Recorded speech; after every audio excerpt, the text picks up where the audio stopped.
Cool Figure TV. Revolutionary salute. Revolutionary salute. Like, share, subscribe. Welcome to the House of Revolution. You know I'm your humble host, the Yao Mean of Revolution. And Trump says if he goes down, everybody goes down.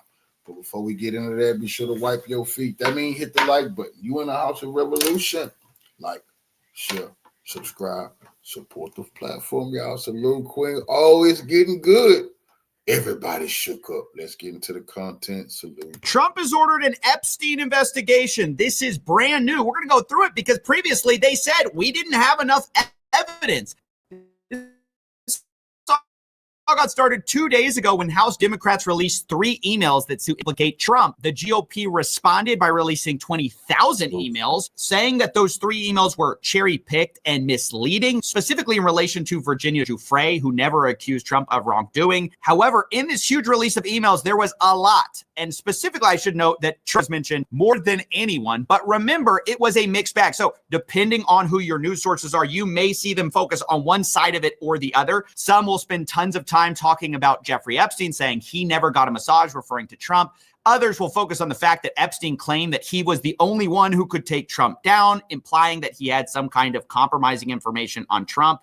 I will remind you that these files went way beyond just Trump. Some people like Michael Wolff came off terrible, like they were plotting to blackmail people. They were running PR for Jeffrey Epstein. Others like Bannon seemed to be much closer than we previously knew. This went to the highest halls of power, and we talked about some of the governments that were even involved. But today I just want to focus on everything that led up to now there being an investigation into the Epstein files, because previously the DOJ has said there was no evidence to do this, which is what's really weird about all of this. Remember the flip-flopping that's been going on over and over. I'm going to put a few clips here just to show you how much things have changed over the days, weeks, and months leading up to this. You say that the FBI has Epstein's list. They're sitting on it. Why is the FBI protecting the greatest in human history? Simple, because of who's on that list. There are a lot of people who are knee deep in the Washington swamp who are not telling you the truth. Seriously, we need to release the Epstein list. The DOJ may be releasing the list of Jeffrey Epstein's clients. Will that really happen? It's sitting on my desk right now to review. A lot of people are wondering, because you said last week that you have the Epstein files on your desk, is when can we see them and what's taking so long to release them? Breaking news right now, you're going to see some Epstein information being released. I'm not going to withhold information from the American public ever, but I'm also not going to rush to get it out there in a format in which they can't rely on it. Overnight, the FBI and Justice Department releasing 11 hours of footage they say helps confirm notorious financier Jeffrey Epstein died by suicide in his Manhattan jail cell in 2019. But perhaps the biggest bombshell, investigators say they found no incriminating client list of Epstein's, no credible evidence that Epstein blackmailed prominent individuals, and no evidence that could predicate an investigation against uncharged third parties. That's right. First, it was a Democrat cover-up. Then they reviewed the files. They found Trump's name in a few of them. Then they said it was a Democrat hoax. They said there's nothing to release here. Jeffrey Epstein was a soul trafficker to himself. And they released a memo basically saying there's nothing to see here. They said specifically, we did not uncover evidence that could predicate an investigation against uncharged third parties, and that it did not expose any additional third parties to allegations of illegal wrongdoing. And yet now we are investigating people. So what has flip-flopped us yet again? Well, after this email release, the president has been acting really weird. First, he personally called Rep. Lauren Boebert, urging her to withdraw support for a bill releasing the Epstein files. And then several of the top law enforcement officials met to discuss the Epstein files, specifically in the Situation Room, which was covered by a White House correspondent. And I think it's worth hearing him talk about how weird this is for people who aren't in the Washington zeitgeist. In that same day, she was summoned to a meeting with the Attorney General and the FBI director. So these are the top law enforcement officials of the whole United States government are sitting in the White House Situation Room, providing a briefing. I'm like, okay, so what does that all tell you? You've got very sensitive information that being briefed here to a member of Congress, presumably, with a security clearance. Honestly, when I see something like that, I'm like, that's just flashing intel. right? So the fact that this happened in the Situation Room really was like a whoa moment for me. Right. Because I'm like, wow. So this goes to classified setting. They don't want her to bring a briefing, or they don't want to bring her phone in. Presumably, she probably didn't have any staff that were allowed in there. This is like clearance to the max. Yeah. So this wasn't an ordinary reaction. I mean, they were taking it very seriously. And the fallout to all of this was Donald Trump today saying he will be asking AG Pam Bondi and the Department of Justice to investigate Jeffrey Epstein's involvement and relationship with Bill Clinton, Larry Summers, Reid Hoffman, JP Morgan Chase, and many other people and institutions to determine what was going on with them. And Bondi immediately accepted, saying, "Thank you, Mr. President. The department will pursue this with urgency and integrity." But notably, all these people are sort of Democrats. So there don't seem to be any Republicans mentioned here, which makes sense given that Trump's initial statement calls it still an Epstein hoax involving Democrats, not Republicans. So it seems clear that they're not going to go after their own. Instead, they're going to go after Democrats only, which again is weird because they previously said they did not have evidence to do any of that. They said they didn't have evidence to investigate anyone, Democrat or Republican.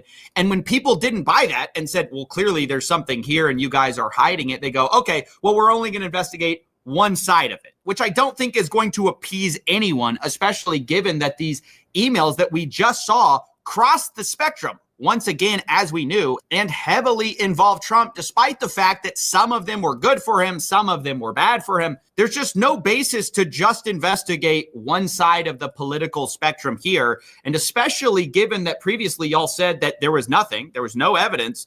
What's the evidence now to justify an investigation?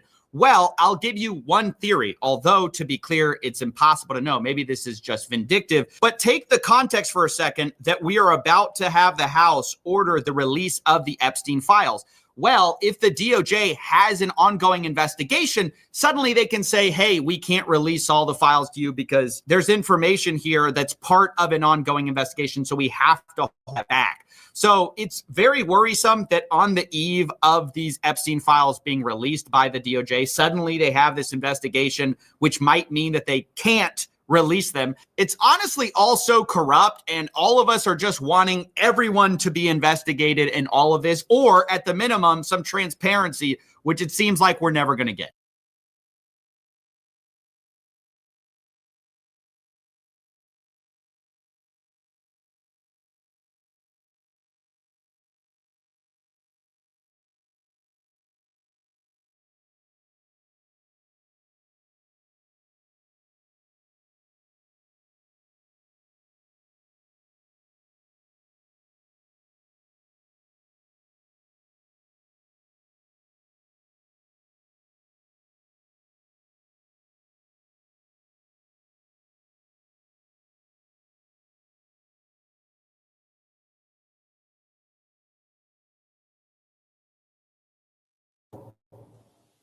Jeffrey Epstein's brother wrote to Epstein asking if Putin had the photos of Donald Trump filleting Bubba. Such is Donald Trump's reputation in the world right now. Everyone assumed that the Bubba in question was President Bill Clinton. After all, that's what everyone, including Donald Trump, always nicknamed him as. But it turns out clarification has been made. Epstein's brother has clarified that the Bubba in question was not Bill Clinton, but was Ghislaine Maxwell's horse. Wait a minute. Does that mean that Putin might have photos of Donald Trump? No, I better not go there. It is a measure of the tumbling dice of the Epstein affair that people are prepared to believe the absolutely outlandish and the absolutely absurd and the absolutely revolting, well, because that's the reality. The reality is beyond anything that Lord Dobbs could have written in his epic work, House of Cards. The reality is beyond anything that could have been conceived by any Hollywood film director. Indeed, this script would never have been accepted by anyone as a realistic possibility.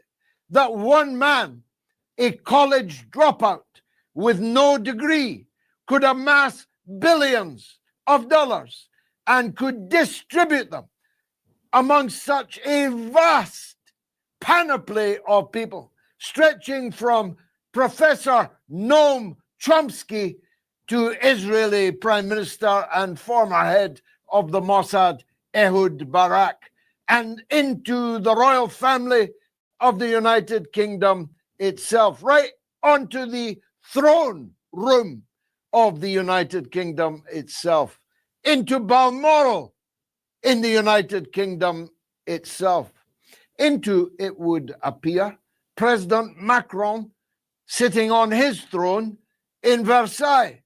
It turns out that Jeffrey Epstein had the, I better be careful what I say after Candace Owens' experience, but had the closest possible relationship with little Macron, such that one day he's at the pyramid, presumably the pyramid above the Louvre.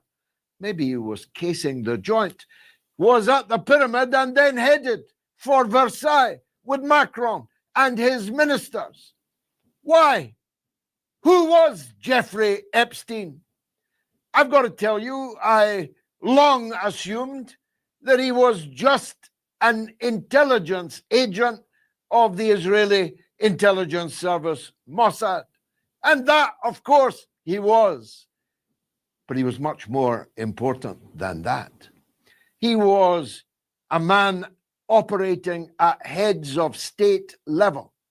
This man, Jeffrey Epstein, this degenerate pervert, Jeffrey Epstein, this man who had no means of surviving an unexplained wealth investigation, couldn't possibly have justified even just his townhouse in New York City, which he turned out to get for $1 single from the head of the ladies' underwear company, Victoria's Secrets, a man by the name of Leslie Wexner, who has many a story attached to himself, as Whitney Webb has peerlessly chronicled in both of her books, which I commend to you.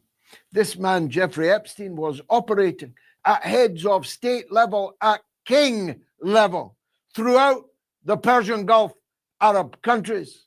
This man was in business with the royal families of the Persian Gulf, held a passport, a bogus one, presumably, but one that definitely got him in and out of the country without being noticed or recorded, of Saudi Arabia itself. This man, who was clearly collecting intelligence on every important person that ever crossed his threshold, and boy, did they cross his threshold over and over and over again. Ehud Barak, in a 3-year period, visited the townhouse, the house of sin, 38 times in 3 years. Do the maths. And stayed several days at a time, collecting the videos, transcribing the videos, communicating the videos and their content to his former masters in the Israeli government, no doubt. It's very clear from the tumbling dice of these 24,000 emails. You ain't seen nothing yet. They've held back things that are even worse and more damning than were available in the first tranche. 24,000 emails, and that's just the emails. There's thousands and thousands of hours of video. Epstein had a massage table in practically every room in his many-roomed mansions in New York and in Florida, and he had secret cameras in every single room. This man, Epstein, who learned the trade at the feet of Israel's largest, biggest, fattest ever intelligence agent, Robert Maxwell, father of Ghislaine Maxwell, his paramour for many years, who was buried on the Mount of Olives with every living president and prime minister of Israel present at the burial, and every head of Mossad still alive present at the burial, buried in the Mount of Olives, reserved for Israel's greatest servants. Robert Maxwell taught Jeffrey Epstein well, but just in case he forgot any of the lessons, well, Ghislaine was sent there as his paramour, where she remained for many years. Prince Andrew is just the tip of the iceberg, but it is an iceberg which has sunk the British royal family. As a long-time campaigner, as leader of the Workers' Party for a referendum in Britain on the continuation of the monarchy, well, Jeffrey Epstein, you did one hell of a job in making our case. The rottenness at the heart of the House of Windsor, the grubbiness, the petty larceny of the House of Windsor is fully explained or definitely hinted at by the emails that we have seen so far. Macron, the House of Windsor, the State of Israel. But of course, the greatest damage is being done in the Republic, the state of the United States of America. This man, Jeffrey Epstein, was no ordinary pervert. This man, Jeffrey Epstein, was no ordinary blackmailer. This man, Jeffrey Epstein, captured the disgusting predilections of everybody who was anybody in the American political class: government ministers, ambassadors, opinion leaders, top television personalities. This man, Jeffrey Epstein, had lists upon lists upon lists. They say there's no list. There's enough lists to sink the Titanic, because Jeffrey Epstein was a prodigious compiler of lists, not just of the powerful, but of those that might become powerful, and of those who could influence the powerful. This was a multimedia operation. This man, Jeffrey Epstein, was more comparable to a James Bond villain stroking a pussy on his lap, if you'll forgive the phrase. This was the head of some kind of smersh. He did have a boss. He says so 3 times in the emails that we have seen, talking of the UNGA, United Nations General Assembly. The boss will be there. 3 times he refers to a boss. We still don't know exactly who the boss was, but if he was Jeffrey Epstein's boss, he must have been a very powerful man indeed.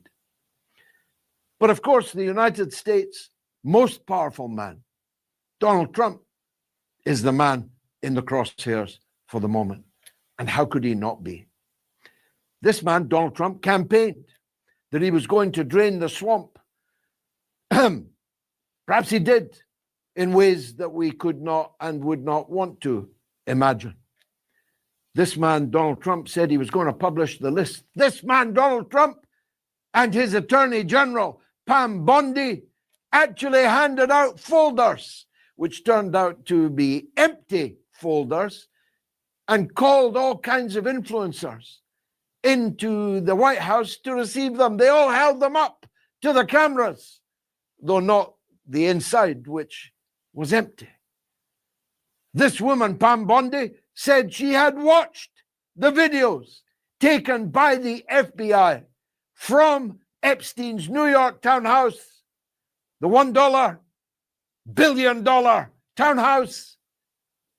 And she said they were sitting on her desk, from which desk they mysteriously disappeared. This man, Kash Patel, this joker, who's the head of the FBI.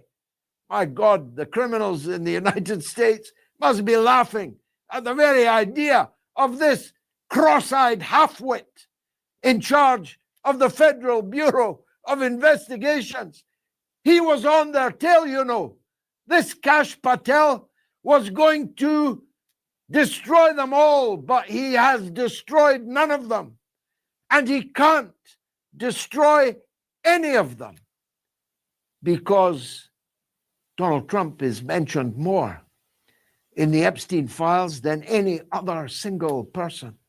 1,360 references to Donald Trump are in the Epstein emails. And he is already revealed to have lied and lied and lied again about the true nature and the extent of his relationship with Epstein. He says he cut him off in the first decade of this 21st century. But there's every reason to infer from the emails we have already that Epstein was still around Donald Trump when he was president of the United States. Jeffrey Epstein repeatedly states, including to Donald Trump's amanuensis, Steve Bannon, that I was the only man that could have brought Donald Trump down before he even became president. And yet, if that and yet is not Otios, it was under the presidency of Donald Trump that Jeffrey Epstein hanged himself in a New York penitentiary with paper towels in a cell emptied for the purpose of his cellmate, in a cell where the two guards coincidentally fell asleep at the very moment that the suicide was done. A prison cell in which the cameras mysteriously, for 1 whole minute, stopped working. I think we can conclude several things already. Donald Trump will not survive this onslaught, this avalanche of tumbling dice. He may cling on to office, but he will not be in power. His party will lose its control of the legislature at the first available opportunity. And his idea of running again in 2028 now looks as absurd a prospect as him filleting Ghislaine Maxwell's horse. We can conclude that no progeny of his, of the two immigrants, one of them an illegal immigrant that he married and had children with, that none of these children will ever be president of the United States. We can conclude that a president so damaged by the Epstein affair that he's put a target on the back of his closest supporters, the people who propelled him into power, Marjorie Taylor Greene, Tucker Carlson, and others. His loyal allies have been abandoned, have been named and shamed and threatened. Such is the danger to Donald Trump from these Epstein files. Whilst Miss Lindsey Graham, the cross-dressing senator from South Carolina, is endorsed as a MAGA favorite by Donald Trump, even though Miss Lindsey was one of those who abandoned Donald Trump in 2020 and called him a very less than stable genius, if you get my drift. We can conclude already that MAGA will split now asunder between those who want to make Israel great again and those who meant it when they said they wanted to make America great again. Those who said America first and those who put Israel first. We can conclude already that nothing, no power on earth will stop everything now coming out. For any Republican to vote against opening these sordid files would be a death sentence, would be an act of political suicide on their part. No power on earth, let alone the GOP, laughingly called, can possibly now resist the full disclosure of the Epstein affair. And when everything is disclosed, God knows whose horse will have turned out to have been getting it. It is the mother of all talk shows, 500th edition. Stay.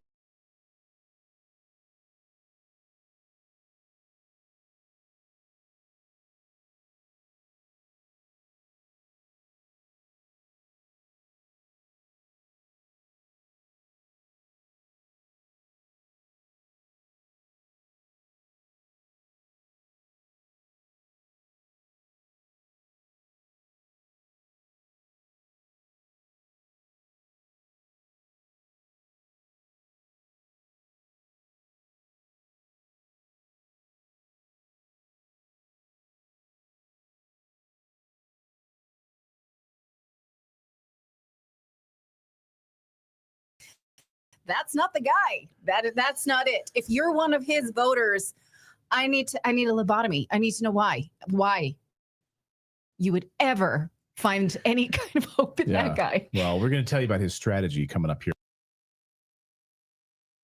States. So go there and check them out. All right, we do have one person in our chat that said Ted Cruz is great. I wonder if that's a joke or if you mean it. Please elaborate. It's got to be a joke. What's great about? I just need to know. I need to understand who's voting for him and Lindsey Graham. I have to understand this. All right. So yes, let's save that conversation till the end of the show. Let's talk about the Epstein files. It's being called a huge win for Thomas Massie and Ro Khanna. President Trump has done a total 180 now and is calling on members of Congress to vote to release the Epstein files. Now, this is the vote that will happen this week on the floor of the House of Representatives. We're going to talk more about that in a second. Because if you think that you are actually going to see the Epstein files in their entirety in a way that tells us the whole story, not just who Epstein was, who his associates was, who abused who, what governments were involved, and our own government complicity, I got a bridge to sell you. You're not going to see that. But first, in an effort to get these members of Congress to vote on the release of the files, the survivors have released a very powerful public service announcement. And I want to show it to you before we go on. So you remember there are real people whose lives were ruined by this demon. Watch.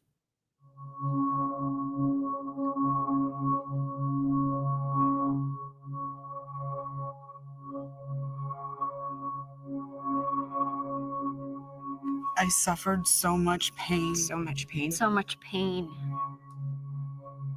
I suffered so much pain. I was 14 years old. I was 16 years old. I was 16. 17. 14 years old. This is me. This was me. This is me. When I met Jeffrey Epstein. This is me when I met Jeffrey Epstein.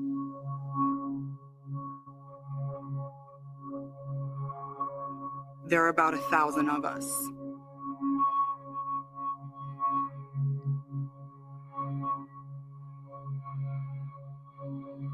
It's time to bring the secrets out of the shadows. It's time to shine a light into the darkness.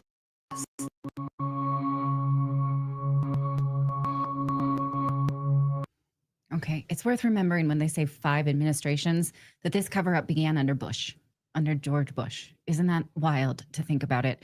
Now, you'll notice that none of them name names, and there's a reason for that. Listen to Congressman Thomas Massie explain it. Here, people say, well, why isn't it easy to come out as a victim?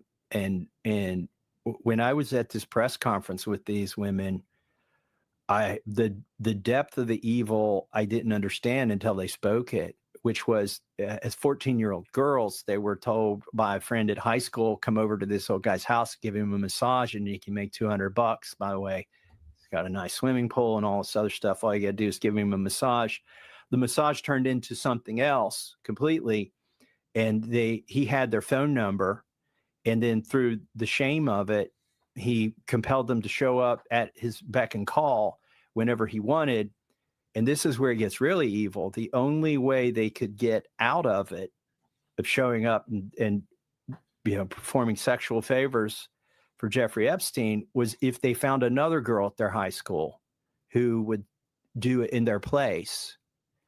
And so they were coerced into, and one of the witnesses, survivors, broke down in tears because she admitted, she just said, listen, I was faced with finding a girl for him to take my place or going back there and doing that, and I found another girl.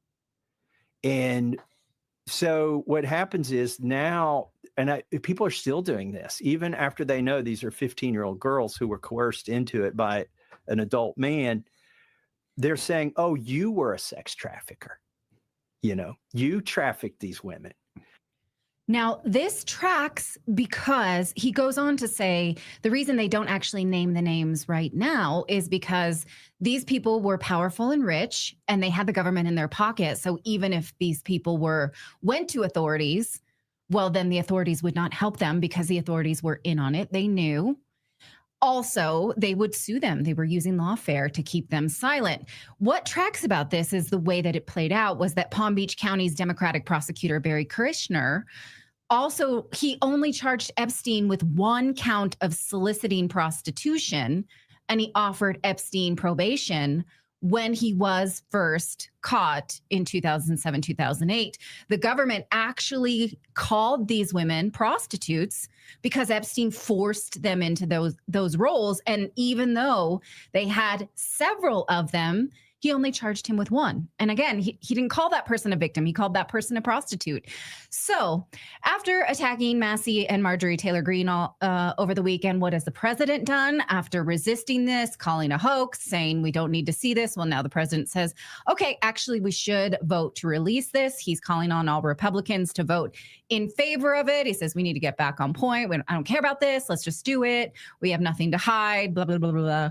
Well, we know that he can change his mind. Why?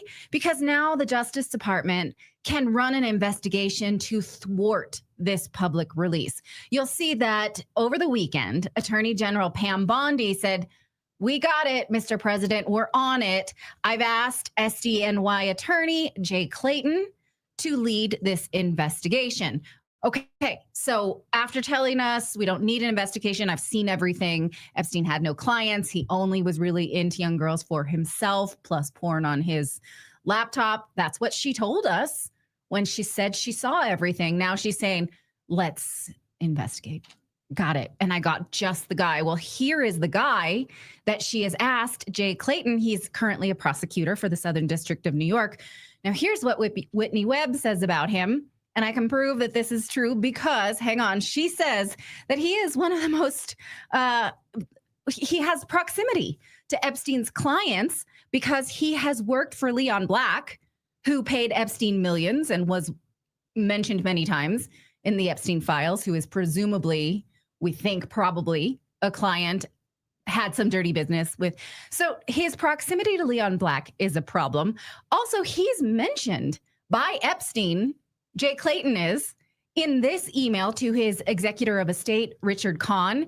He's talking about how all of these people had advised him on certain things. Here he says, Jay Clayton, who has advised on numerous major deals to lead the SEC, who has he advised? Epstein is writing about Jay Clayton. Did he know him? Like, literally, was there nobody who could run this investigation who had no ties to Epstein? So Pam Bondi has now put in place what Whitney Webb said is that originally the Trump administration wanted Jay Clayton to run the Justice Department investigation after Epstein was originally prosecuted so that they could have their own person in. They were not able. Now they're able because Pam Bondi is doing it the way Bill Barr was not able to. And now we have a fox in the hen house. So we have someone who has a conflict of interest, is mentioned in Epstein's emails, who is running the investigation. So what does that look like will happen? Well, Congress will vote to release the files, and that will be symbolic. it will mean nothing because the Justice Department now will launch a new investigation that either delays, buries, or redacts the very documents that would tell us the whole story. And in fact, Massey's bill allows for that. Look at the bill right there. It says that the Attorney General may withhold or redact portions of the records that would jeopardize an active federal investigation or ongoing prosecution, providing that such withholding is narrowly tailored and temporary. So they've checkmated. You guys, we can't get through it if there's a new investigation. There's nothing we can do. Do you see what's happened here? Right, because they can say all of this is under an active investigation, and who's to say? I mean, because the FBI on a regular basis basically tells us that they don't tell us anything, right? So they can say that all of this is under an active investigation, just like Thomas Matthew Crooks, or just like just like anything else that's going on. So they can lump it all under, and then most of the stuff will then be redacted. So how much of this are we actually going to get? Yeah, and so tomorrow, don't let yourself be played by your emotions when you see this vote, because now Republicans have been told that they are allowed by President Trump to vote for this. Democrats will vote for it because their base wants it.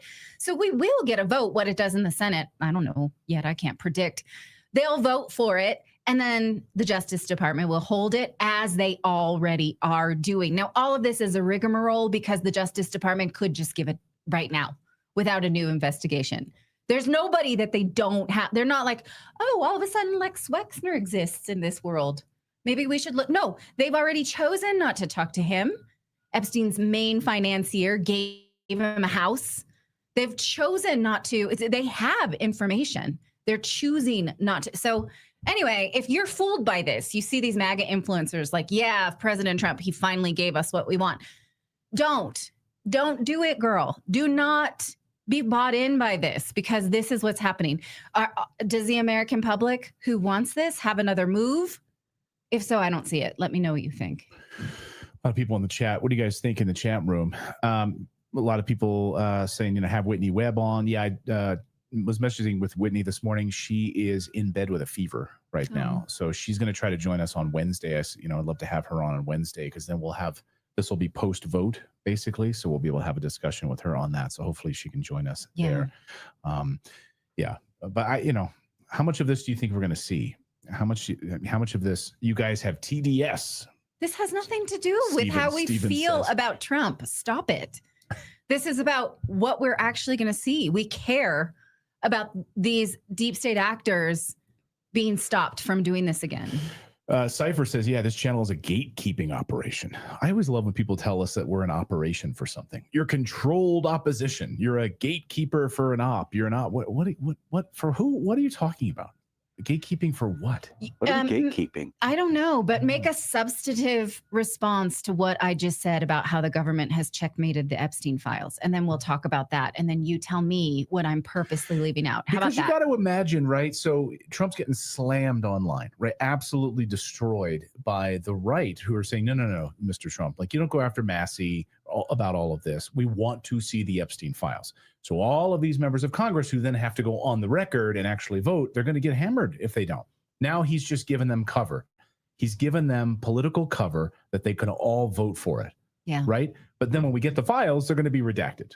Right. So it's a brilliant sort of political move here. Like, who are they hiding? Who are they covering? And then Pam Bondi can step in and have redactions all over the damn place. Look, people who have TDS hate Trump because abortion and ICE and all kinds of things that they think are going to threaten them, knock on their door. They don't actually study those things, right? We are criticizing something that was promised by the administration, but is an extension of, again, the Bush administration that started to protect Epstein. Followed up loyally by Obama, followed up loyally by Trump, followed up loyally by the Biden administration. So this has nothing to do with any one administration at all. Philip, what were you going to say? Well, I'm just curious. So, I'm looking at the political football here, and so if the Justice Department then decides they're going to investigate, so they can't release some of the information because they're active investigations. But if I would assume that they're going to politically just target Democrats, does that mean that any Republicans that are in the Epstein, I almost said redacted files, in the Epstein files are going to be available? Or or are they going to have to investigate them too to keep that from coming out?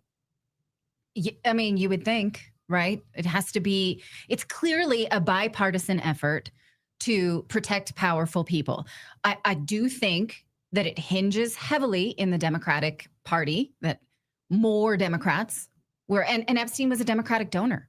And at the time when he was trafficking girls, Donald Trump was a member of the Democratic Party too. So these would be people who would be close to him and had been for decades.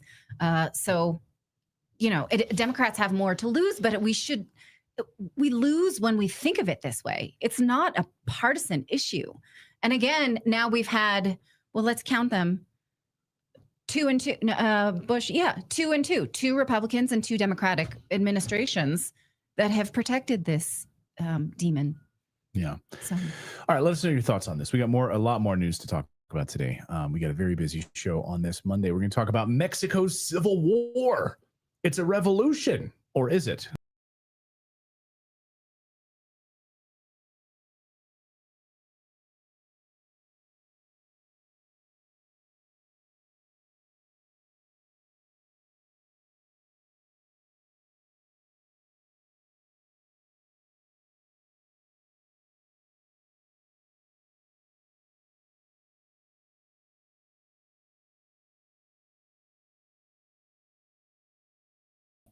That I got all that dirty talking out of the way before being joined by my gracious, fragrant guest, Kim Iverson, host of the Kim Iverson Show and one of the finest roses that ever adorned this studio on our 500th.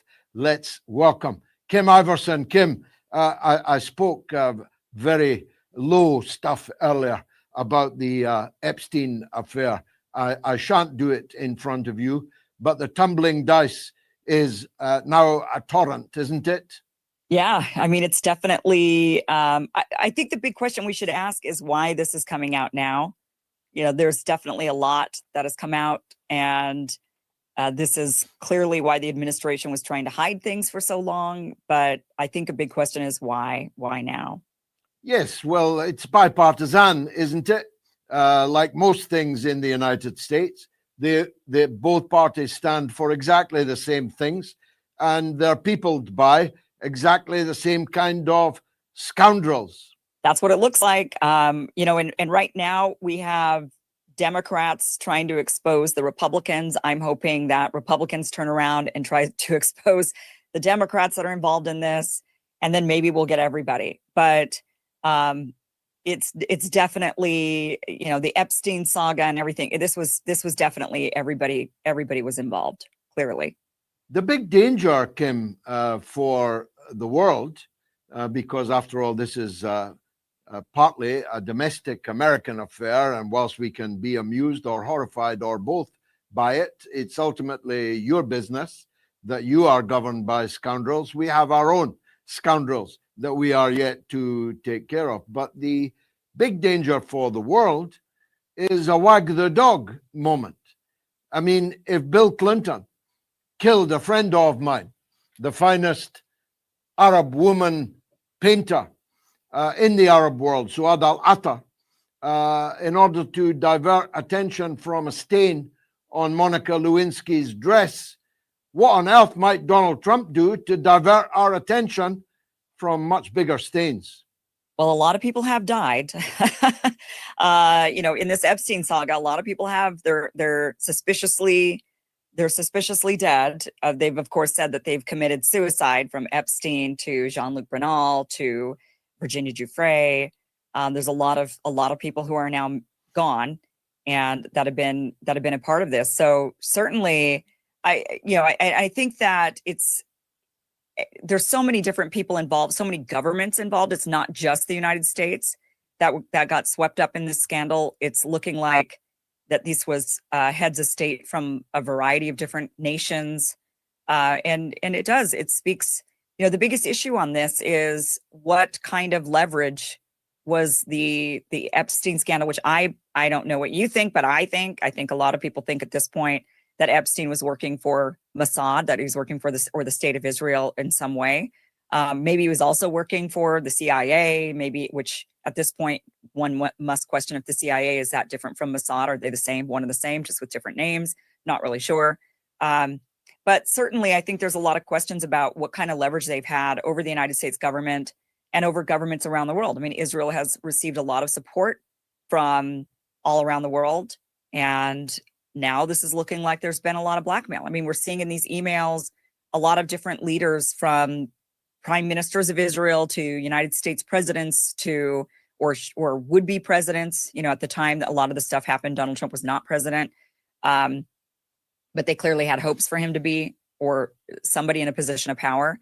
And, we're in ambassadors to Turkey. I mean, we're seeing all kinds of different leaders involved, and, it's a giant scandal. I just don't know what anyone's going to do about it.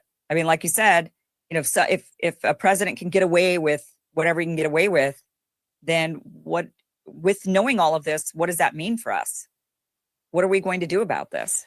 Well, I agree with you, Kim, that there's a supranational dimension to this. I mean, it turns out I've not read 26,000 emails or even all of the first tranche, but I've read enough to realize that Epstein was a very powerful and important man. I had seen him as a kind of sordid spiv, like a spider at the center of a web. And of course, he was all of that, but he was much more than that. This was a man on heads of state level, a level I've never been at, 50 years of politics, a level you have not yet been at. Epstein was for years at that level.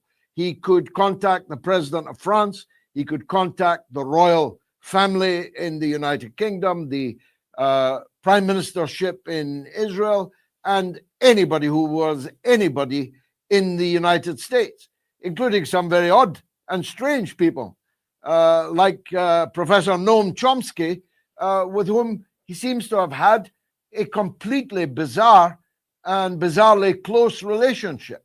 Yeah, I think that it's also important to remember, as we see names that are dropped and implicated and associated with Epstein, that clearly this was an operation to get into the social circles that Epstein was obviously able to get into. So clearly he was trying to gain as many powerful and influential friends as possible, and then hopefully compromise them so that they would do the bidding of whichever government Epstein was working for at the time, whether it be the state of Israel, maybe, I don't know.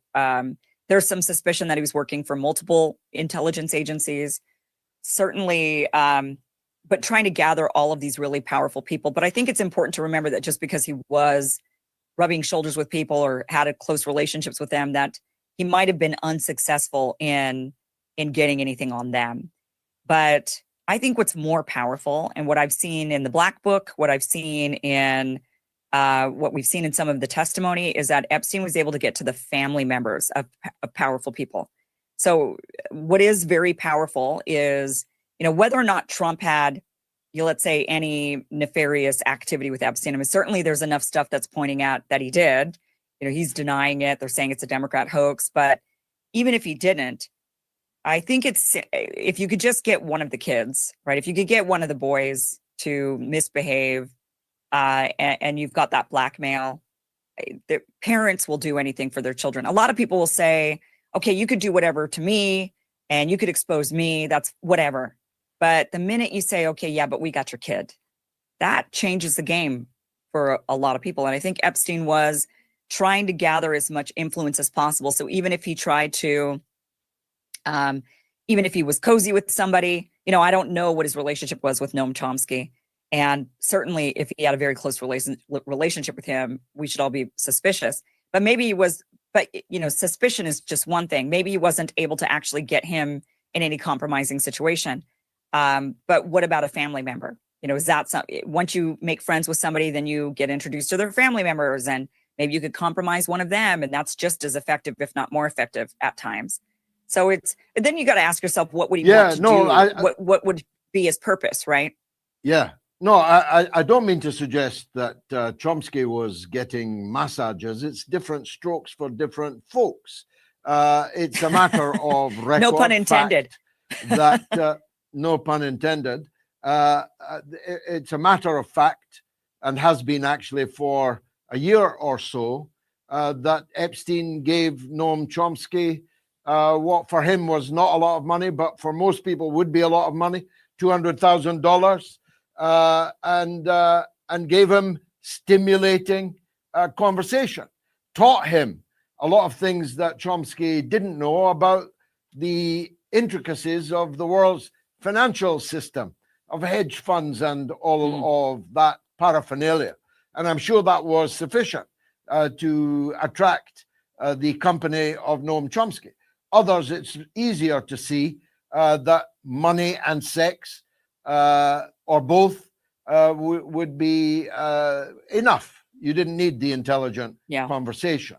But this, I think, dovetails into the Donald Trump story, because Donald Trump reputedly has no need of money and had no need of sex, because it would appear that he's been very busy on that front virtually all of his life, as you would imagine, given the life that he has led. And yet, it's clear from the emails so far that Trump's relationship with Epstein long outlasted the time frame that Trump himself had put on it. He said he cut Epstein off, I think 2008, but there's emails that say that Epstein was in Trump Tower in 2017. And it's unlikely he was in Trump Tower, but not with Donald Trump, just shopping in the mall. Therefore, the enduring nature of the Epstein-Trump relationship hints at something else, hints at the fact that they were in league together or were inseparable somehow because of their joint past. Right. There's definitely been some tales told to us when it comes to Trump and his relationship with Epstein, because you're right. He said, I cut the guy off, but then Epstein wrote in his emails, basically, what does he mean? He cut me off. I was never a member of Mar-a-Lago. And saying things like he knew about the girls because he asked Ghislaine to stop. So he knew that Ghislaine was recruiting young girls, underage girls. He asked her to stop. I guess that's better than going along with it. I mean, that's a little bit in Trump's favor, but what it shows is he didn't know about it. He can't actually act like he didn't know about it. And yeah, he continued to have a relationship and even spent Thanksgiving with Epstein at one point. So there was very much a relationship there that Donald Trump has not wanted people to really know about. He wanted people to just think that he'd cut him off. That is not really true in any of the senses that Trump's talking about. But again, I do think that there must be something is on Donald Trump. I think any of us looking at what Donald Trump has been doing for the state of Israel would objectively say they got something on the guy. What is it? I don't know. Yeah. Is it sexual stuff? Like you said, why would it be? I mean, he seemed to have no problem in that arena and he was doing whatever he wanted to do. Why would he need Epstein's help in that? I don't think he needed that. Was it financial? Maybe. I mean, part of Epstein's emails that we discovered is that he said that he was talking about trying to dig into Trump's mortgages, some of his finances, where some money came from when it came to casino. So maybe he was able to get some dirt on him financially that would be more threatening to Donald Trump than, some sex with somebody. I mean, even Epstein said in one of his emails that one of his 20-year-old girlfriends he had given to Donald Trump a couple of years later, I guess. But that she would have been of age. She would have been an adult. So there's nothing really, there's no story there. But there's perhaps some financial blackmail that could take his entire empire and his money down and cause him to go bankrupt, Bernie Madoff style. And that could be that is quite threatening to somebody, more so than, you caught me on tape. That none of those sexual things have taken Donald Trump down or even made him really flinch. But maybe financial stuff would. And there was some implication there that perhaps they had dug into his finances and compromised him that way. There's a possibility. Yes, I agree with that. There's always the possibility, and I've felt it for a long time, that Donald Trump was not nearly as rich as he liked to pretend he was.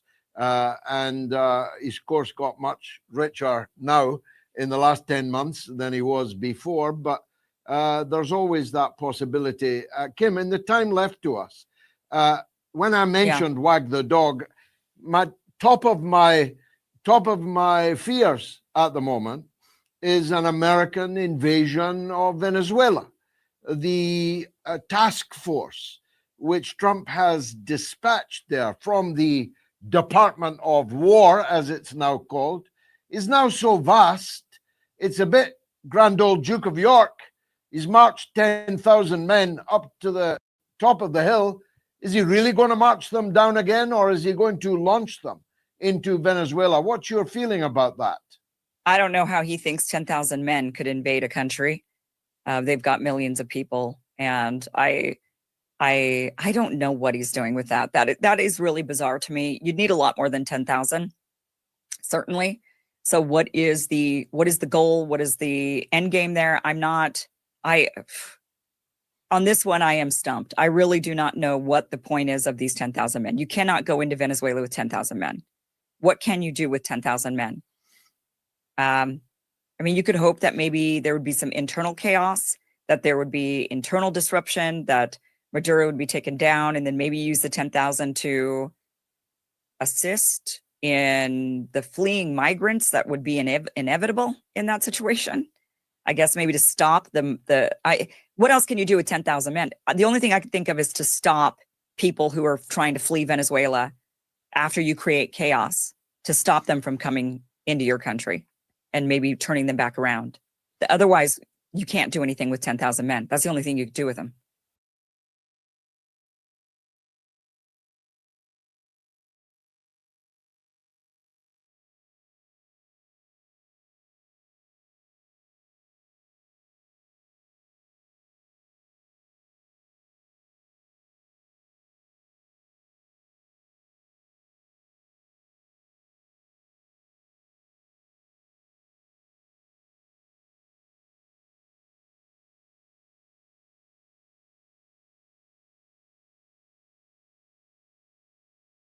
Congressman Thomas Massie of Kentucky, who led the effort to release the Epstein files. Congressman Massie, thank you for being here. President Trump fought long and hard to prevent your discharge petition from going through. You won that battle. Now, what happens? How many Republicans in the House follow your lead and defy the president on this? I think we could have a deluge of Republicans. There could be 100 or more. I'm hoping to get a veto-proof majority on this legislation when it comes up for a vote. And, you know, the president's been saying this is a hoax. He's been saying that for months. Well, he's just now decided to investigate a hoax, if it's a hoax. And I have another concern about these investigations that he's announced. If they have ongoing investigations in certain areas, those documents can't be released. So this might be a big smokescreen, these investigations, to open a bunch of them as a last-ditch effort to prevent the release of the Epstein files. I mean, it is extraordinary to hear him demand an investigation and only mention Democrats, only mention his political opponents. But you're saying he may not really even want any investigation. He wants to prevent the release. Why does he want to prevent this? What is he afraid of? You know, I've never said that these files will implicate Donald Trump, and I really don't think that they will. I think he's trying to protect a bunch of rich and powerful friends, billionaires, donors to his campaign, friends in his social circles. And that's my operating theory on why he's trying so hard to keep these files closed. What do you think is actually in these files? I mean, we've seen so much Epstein material, from the criminal cases, the stuff that just came out this week, you know, from the estate. What do you think is left? Yeah, I don't have to guess at what's in the files. I've talked to the survivors through their lawyer, and we know there are at least 20 people in those files. There are politicians, billionaires, movie producers who are implicated criminally, who haven't been investigated. And it's up to the FBI, not the survivors and the DOJ, to release those names, or at least to investigate them. And when I see Donald Trump announce a bunch of investigations, I don't see him going after these rich elites that are implicated in these files, according to the survivors.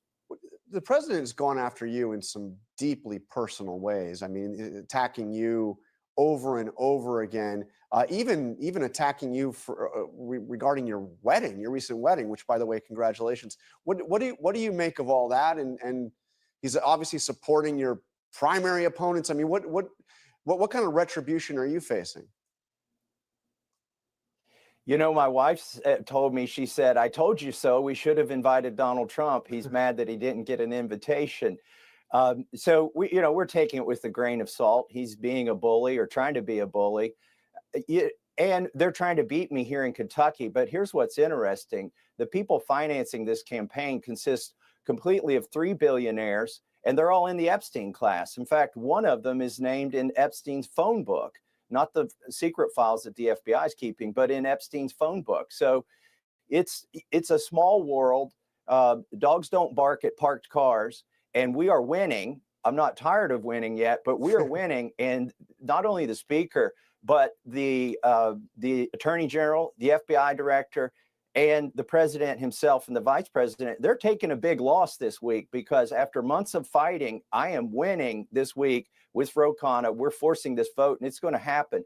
I would remind my Republican colleagues who are deciding how to vote, Donald Trump can protect you in red districts right now by giving you an endorsement. But in 2030, he's not going to be the president, and you will have voted to protect pedophiles if you don't vote to release these files, and the president can't protect you then. This vote, the record of this vote, will last longer than Donald Trump's presidency. Now, I've talked to Senate leadership who tell me that this is almost certainly not even going to be brought up for a vote in the Senate. What's your sense on that? I mean, I guess if there's an overwhelming vote, like you said, 100 Republicans join all the Democrats, the pressure will be immense. But do you have any sense the Senate's even going to vote on this?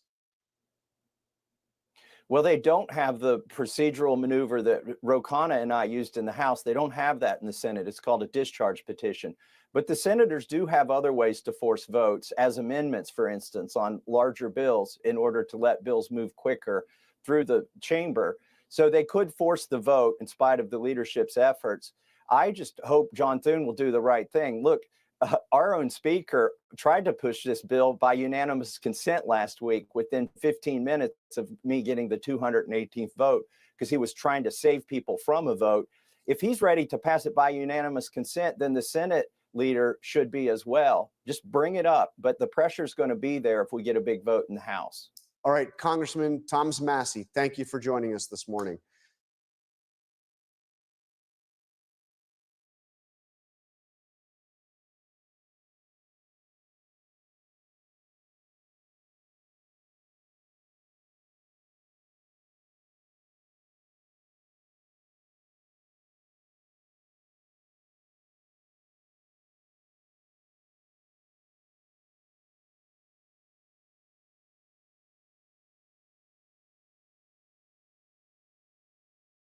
Right. And also, as I mentioned previously, about not just the right, but also the mainstream media, there was an incredible exchange between Marjorie Taylor Greene and Dana Bash over at CNN. Dana Bash has been pretty vehemently pro-Israel from the beginning of the October 7th attack, and has consistently defended the government and made accusations around anti-Semitism on CNN. But here in particular, Marjorie Taylor Greene raises drop-site newses and Ryan Grimm's reporting around Epstein and Israel connection, and Dana Bash seems aghast, unaware, and this is one of the most exposing clips I've ever seen yet on the issue. Let's take a listen.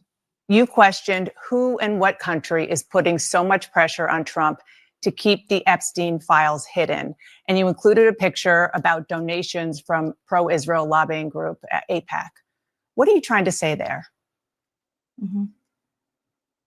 Well, I think it's the question that many Americans are asking, especially when we saw information recently come out in these emails that the Oversight Committee that I serve on has released.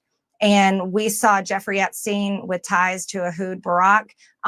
We saw him making business deals with them, also business deals that involved the Israeli government, and seems to have led into their intel agencies. And I think the right question is to ask is, was Jeffrey Epstein working for Israel? And I'm proud to say I don't take money from AIPAC. I don't take money from any special group of people. I'm just representing my district and the American people. And so that's what I was referring to. I just want to be clear. Are you saying Israel is pushing the president of the United States to cover up the Epstein files? And what evidence do you have that that is the case? I simply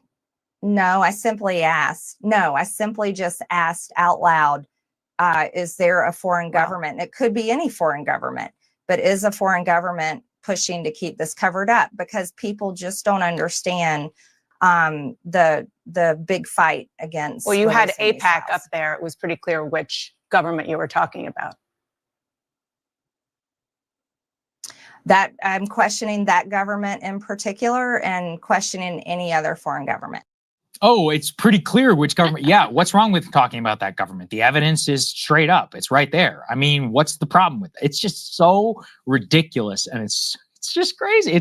It's I really believe that the Israel-Epstein connection is one of the reasons why not just Trump, but a lot of the conservative media was so reluctant to actually go full on in the release of the Epstein files. I've actually always found it a little bit ironic. I've been at the story, the Mossad theory and all that with Epstein. It was a theory. Now it's basically confirmed in terms of his acting as an agent, often on behalf of Israel, not just for Israel, many other foreign governments. But there was, originally like this belief, it'll just be the Democrats that are going to be implicated. Well, one of the reasons why it appears he got the sweetheart deal and more, at least, again, my personal theory, is because of his power broken connections all across the world: Israel, Russia, Saudi Arabia, all of these different governments, Mongolia, the Cote d'Ivoire. That's what Ryan and the full picture have revealed of the backstory behind Epstein. Money laundering, pedophilia, and all of that. Was the pedophilia was like a thing that he did with at times with the global elite, but the money laundering and his connections, his ability to be a power broker, perhaps at times intertwining the two, although there's not a ton of evidence, to support that, at the very least was why he was protected at some level by some of the most richest and powerful people. So the very fact that CNN had Dana Bash are acting like this is new information that they'd never even heard about before, it just shows you still the information bubble that a lot of the mainstream media and all of them are swimming in. And it's just such a disgrace that Ryan and Dropstar are the only people who are willing to report those emails. That shows like ours are the only people even willing to talk about it. And a lot of the public is just living in, they have no idea if they're not reading or paying attention. The New York Times will talk all day long about Epstein and Trump, which is fine. I don't care. Publish it. Sure, it's definitely a story. Epstein Israel is also a big story. Where are you guys? Nothing. Yeah. Ryan Grimm and Murtaza Hussein on every single byline with regard to the connections between Epstein and various Israeli figures, spies, former prime minister, dealings with foreign governments on behalf of Israel. Like, they're literally the only ones who are doing this reporting. And then not only are the only ones that do the reporting, then the mainstream press just pretends that this reporting doesn't even exist. I mean, I actually believe that Dana Bash doesn't even know that it exists. And so she's conducting this interview like these questions to Marjorie Taylor Greene are some kind of a gotcha. Like, are you insinuating that there's some Israel connection here? And she's like, yes, I am, because that's been reported out. So if you aren't aware of that piece, then, Epstein is just effectively about morality, which is important. Like, I think people want to know about the sleazy behavior of politicians and global elites and the way they're all interconnected and cover for themselves. And that has a lot to do with power. And so I don't think that you can just dismiss that on its own.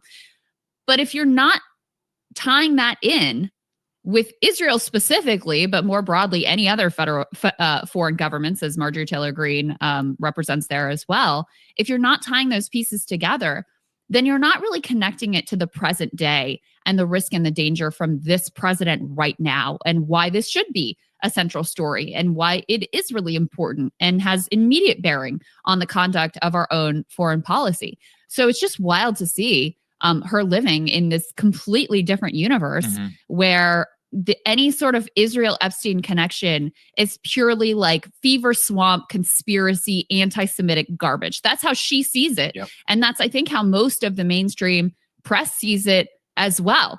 Either that or they're just like, themselves covering up for Israel, which is certainly possible in many cases. But a lot of it is just they sort of see that as icky conspiracy that they're not going to dirty their hands with. And so she sees it as some like gotcha question to Marjorie Taylor Greene rather than a legitimate line of inquiry, and maybe the most legitimate line of inquiry and concern with regard to releasing the Epstein files today. I think this is a problem. I want to normalize, because a lot of Democrats are very new to Epstein. Right. They never paid attention. Now that Trump is involved, they're frothing and they're like, this is great. And I've noticed this with like Ezra Klein and all of them. They see the political utility, but to them, it's still icky because Republicans have been talking about it, let's say, for 5 years. And they kind of think, like you said, it's a conspiracy. Guys, the Israel thing, it's real. OK, let's talk about it. Let's talk about it. It's not just, they're so new to the story that they think anybody who's talked about that in the past, conspiracy brain, they don't know what they're talking. No. We have the evidence now. Look at what Ryan and Murtaza have reported. If I had that 6 months ago on Tucker Carlson and all that, I would have blown it out. And I was trying to be careful at the time about, in terms of theories and speculation, it's over. Security agreements with the presidents of Mongolia, it's done.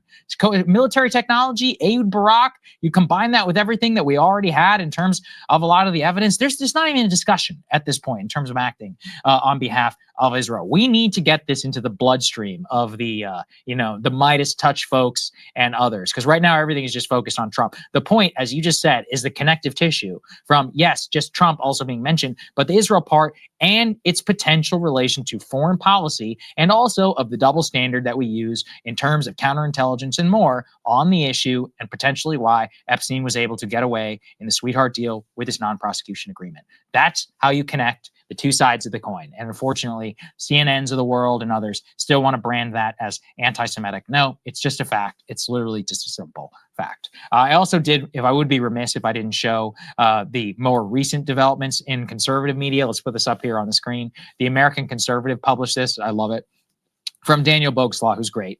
New FARA filings, which are the Foreign Agent Registration Act filings, show plans to promote pro-Israel messaging at the conservative Salem Media Network. So, people at Salem Media include, they say, 82 radio stations across the U.S., major websites, manages high-profile websites, Town Hall, Red State, influential platforms, conserving discourse. Some of the programs that are featured include The Charlie Kirk Show, The Dinesh D'Souza Show, The Josh Hammer Show, The Right View with Lara Trump. Well, now, according to the company data, the network generates some 80 million monthly page views, 37 monthly ads. So it's obviously influential. And so these new FARA documents show that Salem Media may have already begun integrating paid-for Israeli government narratives across its extensive network of platforms. This is according to this report from the American Conservative. Salem did not respond, by the way, to the American Conservative's request for comment. The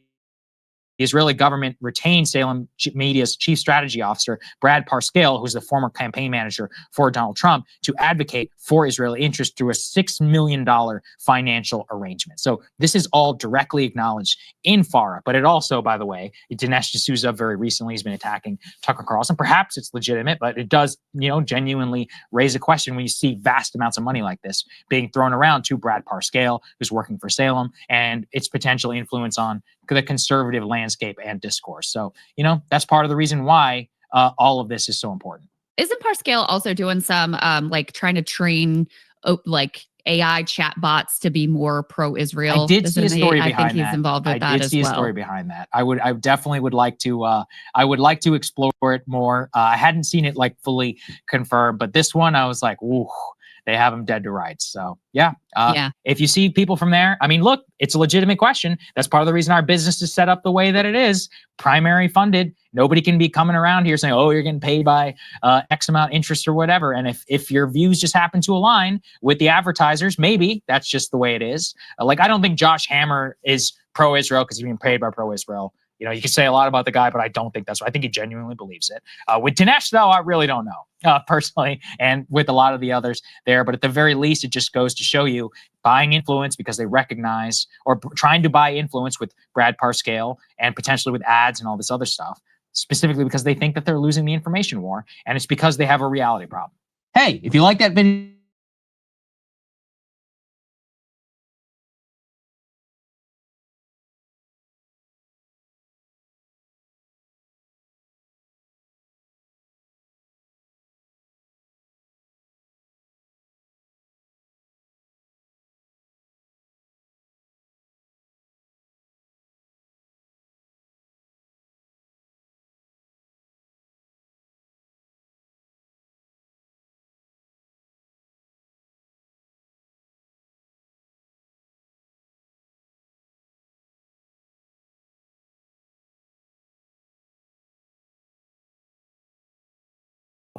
Oh, God. Chris, play the clip that Larry sent us of him with the Russian ambassador to Saudi Arabia. Judge, meet Ambassador Balakanov.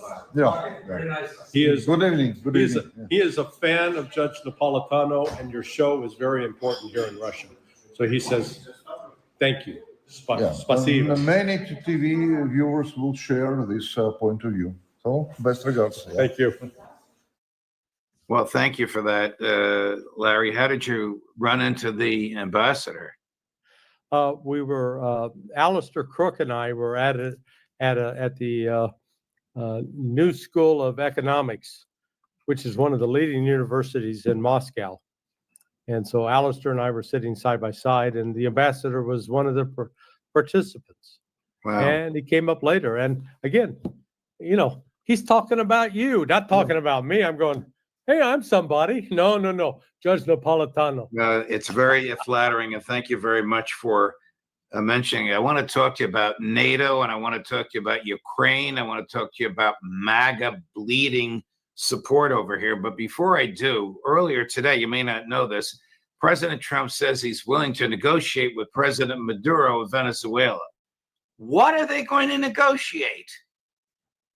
Yeah, well, what they're going to negotiate is giving U.S. access to the oil, and the U.S. avoiding going into Venezuela and risking the chance of getting its rear end kicked in. The United States has had an enormous military force deployed off the coast of Venezuela now for 3 months. You can't deploy that kind of force and not use it without it degrading and losing capability. They've lost capability. And I think at least some people with an ounce of brains around Donald Trump is saying, we can't afford the risk of attacking Venezuela. Because if they do, if the United States did, we would run the risk of losing ships. Venezuela has the capability to launch missiles that would sink U.S. destroyers and or the aircraft carrier, number one. Number two, the United States does not have enough personnel to land on Venezuela and then be able to, quote, take control of Caracas. A large number of them would be killed. Three, the United States can launch some airstrikes, but in launching those airstrikes, the risk of U.S. aircraft getting shot down is extremely high. So I think Donald Trump has finally come to realize, you know what? It may be better to negotiate with Venezuela. What would Venezuela it is willing to make a deal. What would it cost the federal government to amass that kind of an armada in that place? And is it risky to do so by exposing other areas to be unprotected by where that armada normally operates? Yeah, about $1 billion, number one. Number two, Venezuela has more military capability than the Houthis, all right? Remember the Houthis? We were there in March for 7 weeks. And then Donald Trump says, oh, they capitulated. We're pulling out. Well, they didn't capitulate, but we pulled out. Why? Because we could not sustain the losses that we were incurring in the Red Sea. So, the word's starting to spread around the globe. Yeah, U.S. talks tough, but man, they cannot hang. The Houthis beat them. And now what we're demonstrating is up against Venezuela, the United States is not going to risk it militarily because it would do significant damage to the United States and would expose us, frankly, as a paper tiger. What conceivable threat to the national security of the United States does Nicolas Maduro's Venezuela pose? Zero threat. And look, some say, well, he's exporting fentanyl. Okay. I've got some skin in this game. My 39-year-old nephew died in my house from a fentanyl overdose. Okay. So I don't ignore the tragic dimensions of this.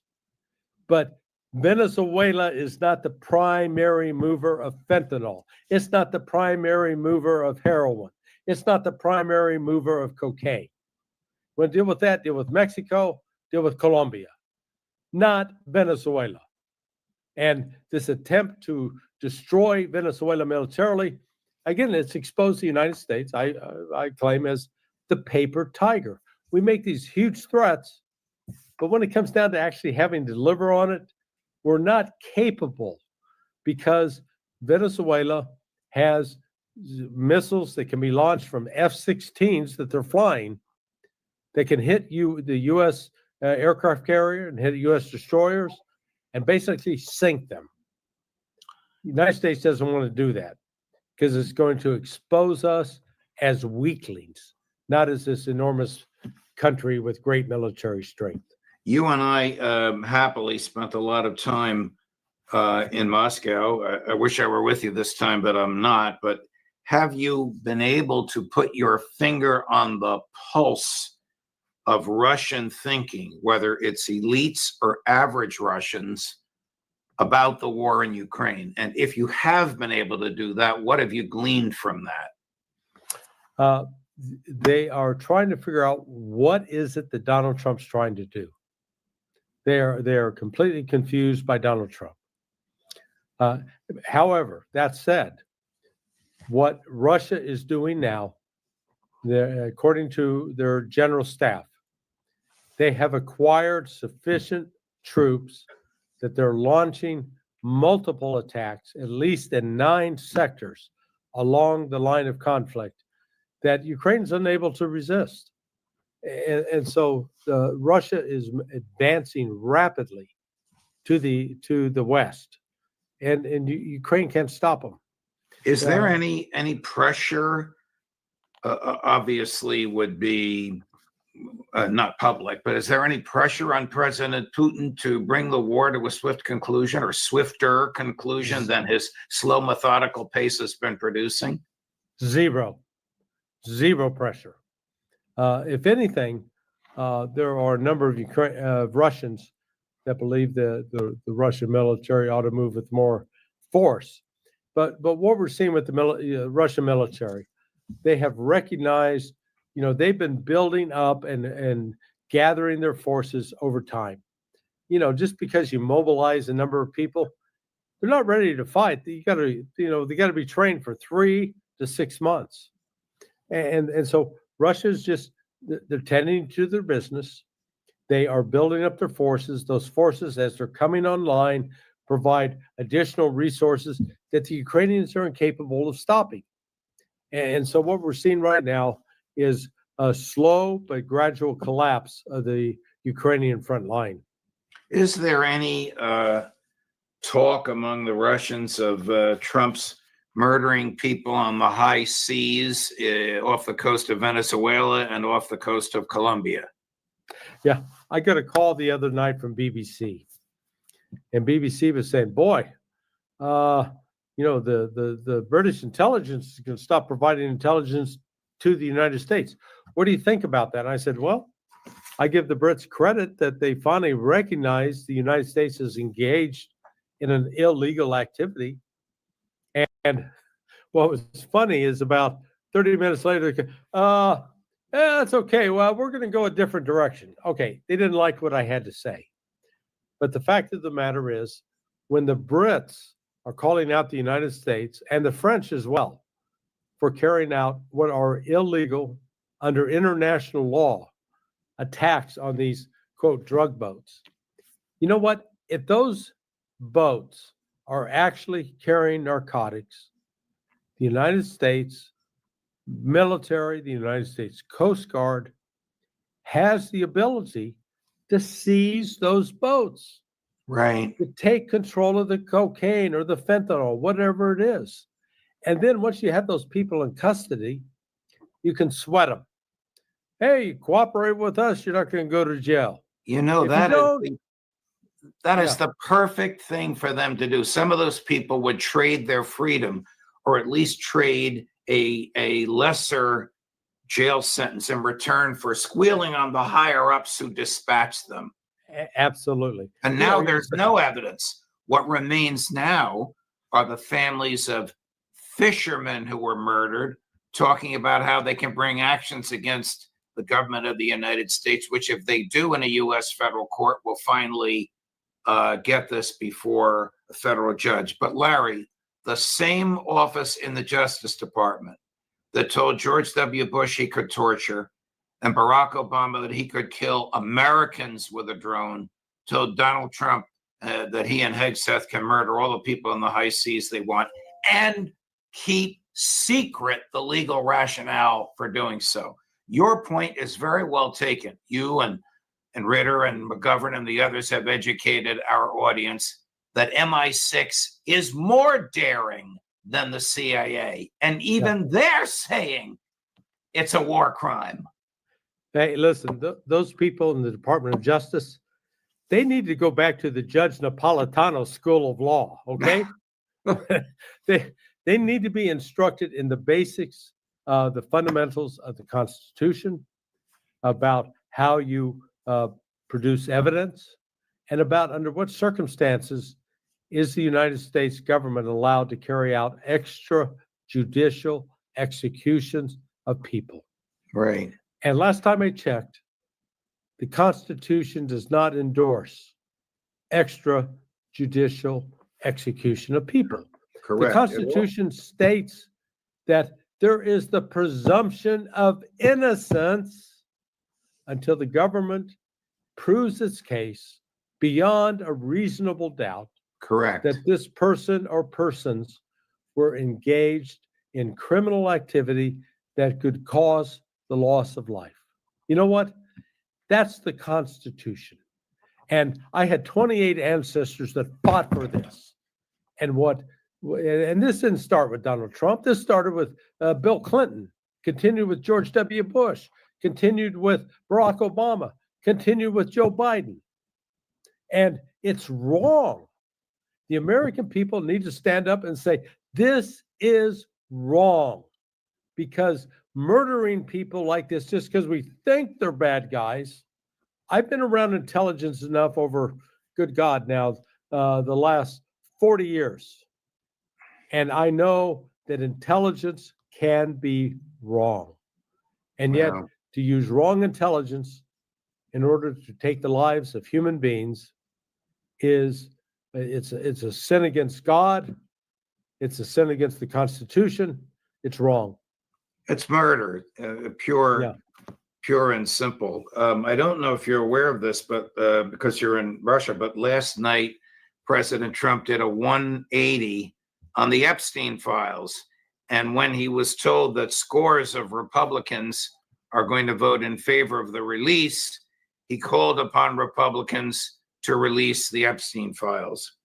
Now, this is, in plain English, ridiculous, because they spent 3 or 4 hours stiff-arming the congresswoman from Colorado to get her not to sign the petition. Then Massey told them of all the Republicans that are going to vote in favor of this. Larry, the resolution orders the Justice Department to surrender the files. Yeah. Guess who the Justice Department works for and who could, on his own, order the files surrendered? President Trump. Well, Alistair Crook said something today in this briefing we were doing. He goes, Trump doesn't read. And I had to interject and said, well, Alistair, my friend, I disagree with you. I agree. Trump doesn't read intelligence briefings, but by God, he reads polls. Yes. And the polls tell a different story. The polls tell the story that, hey, Donald Trump, you better step up, release these files like you promised to in your presidential campaign. Or if you don't, you're losing us as a base. That's why he did the 180-degree turn, or as Annalena Baerbock of the EU calls it, a 360. But yeah, it wasn't about face. Whatever you want to call it. You did an interesting piece recently. Maybe you did it on the plane. I'm not sure where you were, about MAGA bleeding support over Epstein and over the death of Charlie Kirk, who shortly before he was murdered, recognized that he had been wrong to support unwaveringly the Netanyahu regime, was pressured by his Zionist big bucks donors to change his mind, and he told them no and was fearful of his own death. Well, we know what happened to Charlie, but we also know, and you wrote about it, in fact, you cited the numbers in your Sonar 21 piece, that Trump is grievously hemorrhaging support amongst his own people. Yeah. The under 30 crowd is abandoning him dramatically. Tucker Carlson, 5.1 million subscribers. Candace Owen, 5.5 million subscribers. Nick Fuentes, well over 5 million. These are not inconsequential numbers.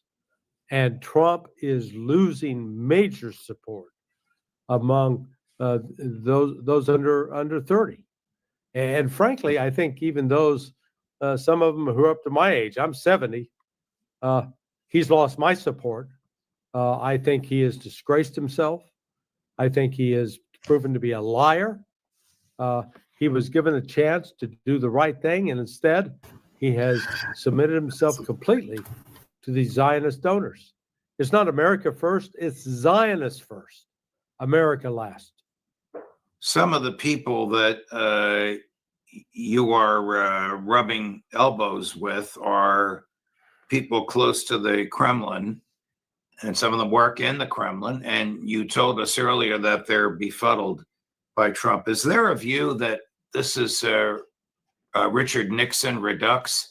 That, in other words, he is intentionally trying to confuse them and keep them off balance? Or do they think he just doesn't know what the hell is going on and doesn't have serious thoughts in his head? No, I think they've come to the conclusion that the head of the CIA, that Marco Rubio as the defense, as the Secretary of State and National Security Advisor, and that Scott Bessent, the Secretary of Treasury, that they're the ones calling the shots. And that Susie Wiles, who is clearly a Zionist puppet, is controlling all of this. Well, she is the chief of staff in the White House and the former manager of Prime Minister Netanyahu's last campaign. I mean, you can't make this stuff up, Larry. Yeah, no, and so the combination of those three, they push Trump into a corner. Now, with Trump's announcement with respect to Epstein, I firmly believe that in January, early February of this year, Trump was briefed on the danger that exposing Epstein and his activities, what that represented to both the CIA and Mossad. And that's one of the reasons he tried to shut it down. Nothing to see here, move along. But I think Susie Wiles came to him and said, hey, you can't keep this up. You are bleeding support across the board. And Trump can read polls. And instead of bleeding support, he's going to do what he can to retain it. Now, will this force a change in U.S. policy, both with respect to Israel and with respect to Epstein? I hope so. But if Trump doesn't, he's dead.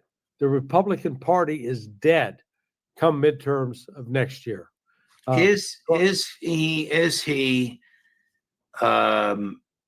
at his full capacity physically and mentally? I don't think so. We all have filters where sometimes we think things what we should say, but we go, yeah, I probably shouldn't say that. Trump has lost that filter. He has said a number of things that are so grotesque and over the top that it shows that safety catch in the brain ain't working. So I think that's another element that's involved here, that as we move into next year, there may be serious questions arise about Trump's mental competence to continue as president. I think the key factors in this will be Don Jr. and Eric Trump. They love their father. and they're good sons in that regard. But they recognize that he may be doing some damage to himself that will be irreparable if they don't, stop him, get him out of the way, maybe have him resign, maybe have J.D. Vance take over. We'll see. But Trump's current policies are destroying any hopes that he had of a legacy that people would celebrate years from now. Here's Dr. John Gartner, graduate of Princeton and Johns Hopkins Medical School, one of the most sought after psychologists here in New York City. There are many clips of him. We're just going to play one. Chris, the first of the two of them, analyzing Trump's mental state. All of these things are going to get worse. I always say, look at Donald Trump today, because that's the best Donald Trump you're ever going to see. Because dementia doesn't stay the same and it doesn't get better. It only gets worse. It's a rock rolling downhill. What do you think is wrong with President Trump? Two, maybe three major things. The first thing is that he has the most severe personality disorder, actually, that a human being can have. It's called malignant narcissism. It was originally introduced by Erich Fromm, who escaped the Nazis, to explain the psychology of Hitler. And it has four components: narcissism, of course, but also psychopathy, or what we call antisocial personality disorder. So lying, breaking laws and norms, having no remorse for violating the rights of others. Also paranoia, and finally sadism. A lot of what he does is gleefully destructive and harmful, and it actually gives him enormous pleasure to hurt people and to destroy things. Makes sense to you? Can't hear you, Larry. Sorry, somehow I got turned off. Okay. Yeah, it makes an enormous amount of sense. Donald Trump's 80. My mother, when she turned 84, I was noticing significant changes in her mental status. She was previously always a very kind person. She got a little bit more snippy and cranky when she hit 84. And I think I'm seeing a little bit of that with Donald Trump. There are ways, if you disagree with Marjorie Taylor Greene, there's a way to take the high road and appear classy instead of grotesque. And Donald Trump's choosing the grotesque route. So he's doing the same with Thomas Massey, and the same with Rand Paul. Right. These are I believe these are legislators who are not your traditional politicians trying to shine themselves up for an election. They genuinely believe what they say. And for Trump to reject them outright like that, I think is a disservice to his presidency and a disservice to America.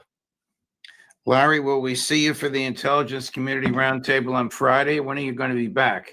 Believe it or not, I'll get back sometime Thursday night. I'll be there, man. I may be sleepy, but I'll be there. And I think you and I are going to be together, I by Zoom, of course, remote, on Wednesday morning, my time, Wednesday afternoon, your time, with our friend Natalia Godfrey and whoever it is we'll be interviewing. Maria Zakharova. Oh, good Lord. She didn't tell me that. Well, she's a good friend of yours and mine, and I look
Everybody's talking about the email, the blackmail, the powerful men who visited the island, but nobody's asking the real questions.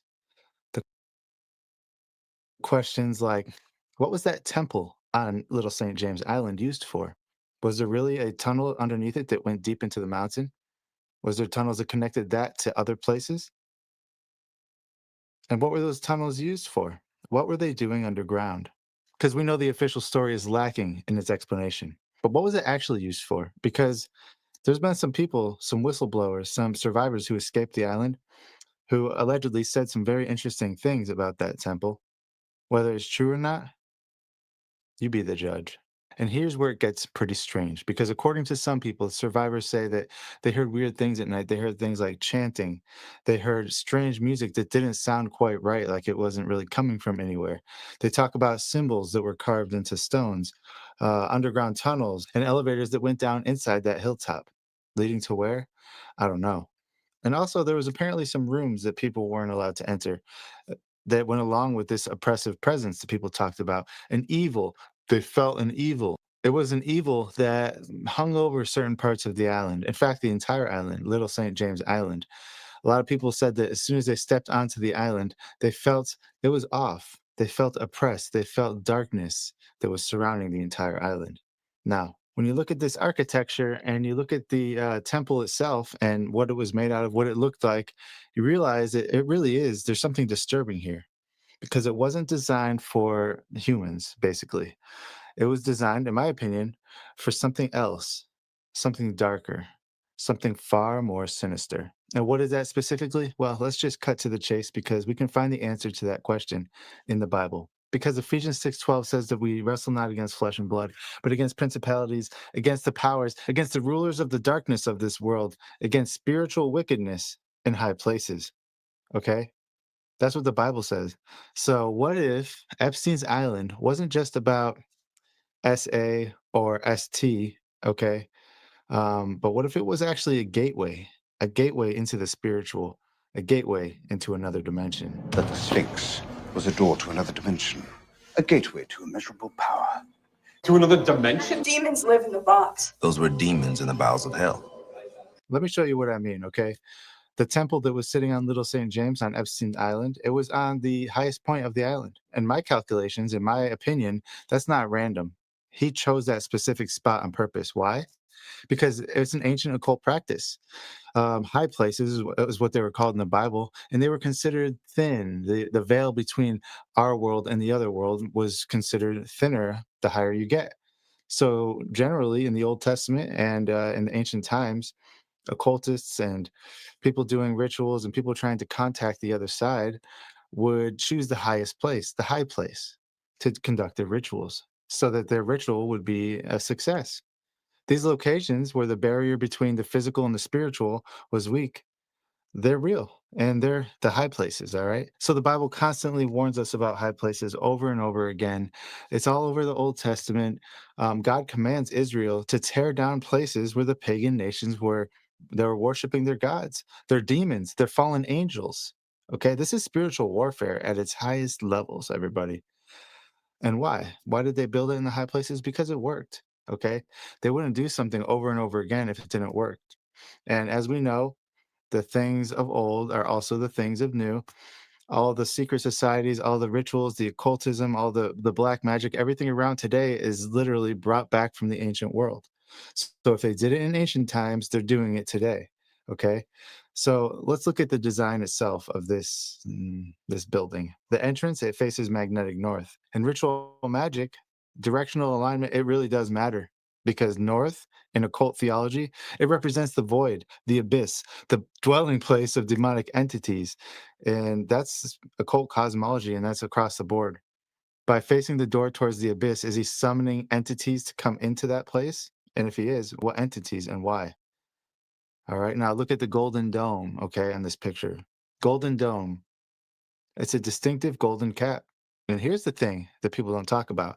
That exact design, it appears and it was been featured on Phoenician temples that were dedicated to Moloch, the demon who demanded child sacrifice. That's right, Moloch, the Old Testament god. You think it's a coincidence that Epstein had that on his temple too? I don't. I think it was purposeful, and he did it for a specific reason. What about the blue and white stripes? These colors, that pattern, okay, it matches temples that were found all over Mesopotamia. Okay, specifically temples that were dedicated to Ishtar. Ishtar was the goddess of what? That's right. If you know, I can't really say it here, but what it represents, okay, it's the goddess of, also the goddess of war. It's a combination of what Epstein was doing and a war. That's what she represents. And in the Bible, she's known as Astaroth, one of the demonic entities that the Israelites were forbidden to worship. Okay, she's mentioned specifically. Ishtar, Ashtaroth, same thing. And the proportions of this temple, well, many architects have analyzed the building's dimensions, and according to these people, they don't match any known functional space. But what they do match is something else, sacred geometry. And these sacred geometry ratios were found and are found in Kabbalistic texts specifically. There are little specific mathematical relationships that are believed to create, they call it like a resonance, okay? Resonant with some spiritual force behind it, based on the dimensions of specific the buildings and, you know, angles by themselves. These things are known, and they have been known for thousands of years. But take all that stuff, don't listen to me, just take it with a grain of salt, whatever. But what you should do is listen to the witness testimony. The multiple women who escaped the islands describe the same thing. They allegedly describe underground chambers. I heard one story that there was 12 thrones arranged in a circle with symbols carved on each one that looked like no alphabet they'd ever seen. Whether that's true or not, I don't know. But I've heard it, and you probably have too. One of these women allegedly drew symbols from memory, and archaeologists identified them with Sumerian cuneiform, which was obviously the language that was written in, written and used in ancient Babylon. I don't know if they're true or not, but this is what I've heard, and I don't know. Have you heard this too? That underneath the island, there's tunnels, there's secret areas, there's chambers in the rock that basically terrible, unspeakable things happened in. Spiritual things. Most cultures worldwide, according to mainstream history, have histories of human sacrifices. I mean, look, you have Samaria, Babylon, Egypt, Canaan, Greece, Rome, different names, same entities, Moloch, Baal, Asheroth, Dagon, and that's just the tip of the iceberg. This type of thing could be found all over the world, okay? Demons, fallen angels, they demand the same thing, innocent blood, because it helps them. It helps them come through onto our side. When the blood is spilled, these things get more power and can more easily inhabit the magician in a way that allows them to, have basically a symbiotic relationship and work together at the same goal. That's the bottom line. The magician invites the spirit in so that they can work together, so that the spirit can augment the magician, kind of like how they want to augment humanity today with AI. It's the same thing. Now we're trying to augment ourselves with technology. Back then, and still today, actually, and behind the scenes, they're trying to augment themselves spiritually. Okay. And Jeffrey Epstein, well, allegedly, he's doing the same exact thing that they were doing. These are the same sacrifices to the same ancient demons. These demons demand blood. That's exactly what I think Epstein was doing. And I think that's why they're trying to keep it under wraps. Yeah, sure. They just released these, 20,000 emails, which are very interesting, by the way. And some of the things in there about Trump aren't looking good for him, but this isn't about that, okay? Because the mainstream media, they don't want to dig deep into this and reveal all of the secrets. They want to do surface level things. They want to expose surface level information. That way people aren't too outraged, okay? Because what if Epstein wasn't working alone? And we know he wasn't. What if he was working for intelligence agencies or governments? That's the rumor. I'm not saying he was or wasn't, but I'm saying there's some evidence to support him being an insider. But it seems kind of strange because his network, it was too vast, too organized. It was too protected, actually. Powerful men from every nation all around the world, every industry, political party, you name it, they're all connected. They're all connected through this one common thread. They all visited the island. Okay. I mean, it's insane how many people visited the island, and the records of that are still there.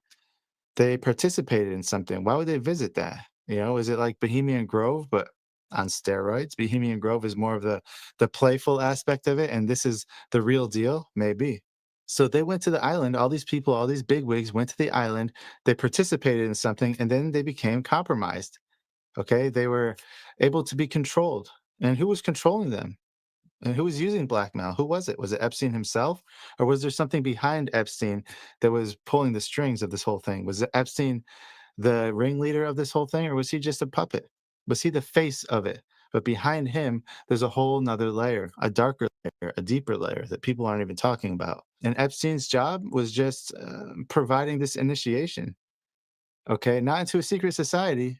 No, something darker, something older, something more direct. And this is, in my opinion, communication, communion, even with these principalities and powers that the Bible warns us about, with these fallen angels, with the actual demons that still wander the earth today. And guys, honestly, here's why it matters more than people think. 2 Corinthians 4:4, it says, the God of this world blinds the minds of unbelievers. The God of this world. Who's that? It's not a metaphor. It's not poetic language. No, it's Satan. It's the devil. It's Lucifer, even though Lucifer isn't technically his name, but Satan. He's referred to as the prince of this world 3 times in the Gospel of John. And then you have Daniel 10:3. An angel tells Daniel that he was delayed because he was fighting the prince of the Persian kingdom, a demonic entity that was assigned to control the nation.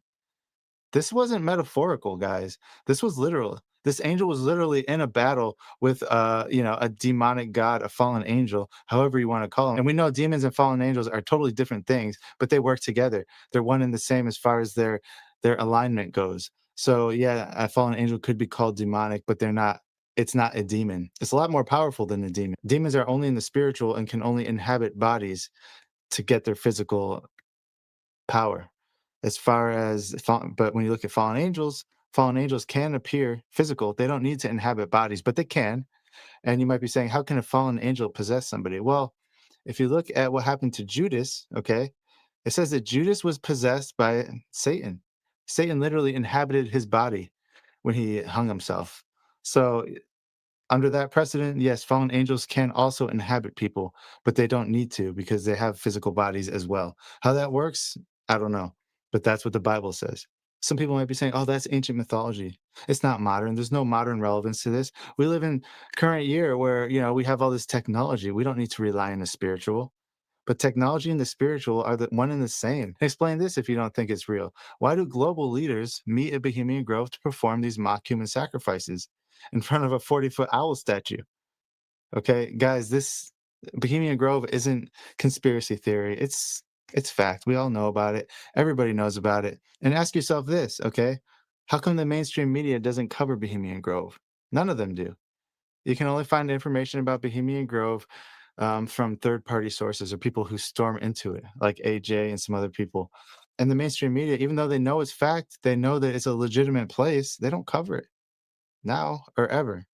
And when it's confronted by, investigators and people trying to figure it out, they claim, oh, it's just tradition, guys. Don't worry about it. It's just harmless fun, because they know. They know it's real, so they have to deflect it. If it wasn't real, why would they do it in this exact same way? And look, I'm not saying Bohemian Grove, they're actually doing the sacrifice. No, I think, like I said before, I think that's a symbolic ritual that puts their intent into that spirit. But then when you take that intent and you bring it to Epstein Island, well, that's when it takes that whole thing to another level, because intent only goes so far. The cultist's first step, as far as doing rituals and magic spells, it's always intent. But if you want to take that to another level, you have to actually perform stronger and stronger rituals until you maxed out your ritual strength, so to speak. Okay. And look, guys, the people at the Bohemian Grove, at Epstein Island, they know it's real. They know who they're serving. And they know that if the public understood, they truly understood what's happening, what rituals they're doing and why, there would be a reckoning, because the public would not stand for it. I'm telling you. And it's obvious, guys, because here's the thing about the spiritual realm, spiritual forces, fallen angels, the demons, the demonic power, all that stuff. It's real. It works. Not in the same way that the movies show. No, you don't summon a demon and it grants you 3 wishes, right? Like Aladdin or something.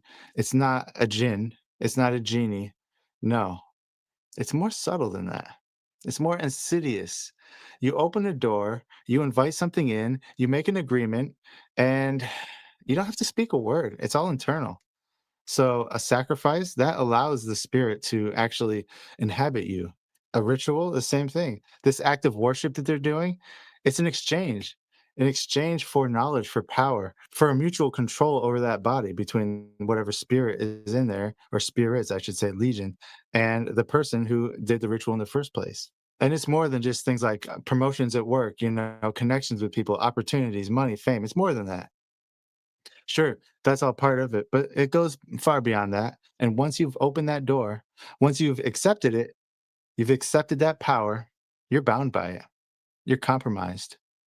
You can't go back without losing everything. And that's why they film it. That's why they document it. It's not just for blackmail purposes. It's not just for a way to keep control over somebody. No, it's a seal. It's a contract. It's proof that you've committed what Matthew 4:9 says. I think it's Satan's offer. And look, I do believe that through Jesus Christ, you can be saved. You can come out of this whole thing and you could be renewed. You can be given a new life. So these people could find their way out through Jesus because Jesus does forgive all sins. Well, except for the one sin, the one unforgivable sin. But outside of that, you can still be forgiven. Now, is that unforgivable sin? Was that what we're talking about here? I don't know. Because theologians they have different opinions on what that blasphemy of the Holy Spirit is specifically. So, what do you think? Put it in the comments. And a lot of people don't really understand the implications of this because they're pretty serious. And right now, as of today, the U.S. House of Representatives is preparing to vote on releasing all the sealed Epstein files. And praise God if they do. And hopefully this type of thing that I'm talking about is included in there so that can be so a light can be shed on it, right? Because we need the light to be shed on this. Because there are powerful people doing things, everything they can do to stop it. They don't want it to be released. They don't want this information to become mainstream, to become part of the public record, because it's going to implicate them all. And look what just happened in the last few days, right? Congress released 20,000 Epstein emails. We briefly touched on that. And what do we find? Trump's name all over them. There's even evidence that he saw things and that he spent hours with one of the victims. And this is directly from Epstein's emails. Also said that if anybody wanted to bring Epstein down, it would be Trump. That Trump was the dog that didn't bark. So I wouldn't be surprised if something major happens to pull the national attention off of this once again, because we know last time people were getting too close, something happened and it took the national attention and put it on something else. So I wouldn't be surprised if that happens again. At the time of this recording, everybody's focused on Epstein. So is something going to happen soon that's going to deflect attention off of this once again? Well, if it does, come back to this video and timestamp this, because I'm calling it right now that it's possible. I'm not saying it will happen. It's possible that a major event will happen in the next few days that will distract the public again. And hopefully it doesn't, okay? If it doesn't, praise God, because we need this thing to become exposed. Because, guys, after all, we know that the world that they're building now, the world they're building today, is being built by people who have most likely made deals with the other side, with the spiritual realm, with temples that are hidden on islands, in temples hidden on islands, performing secret rituals behind closed doors. Is this true or not?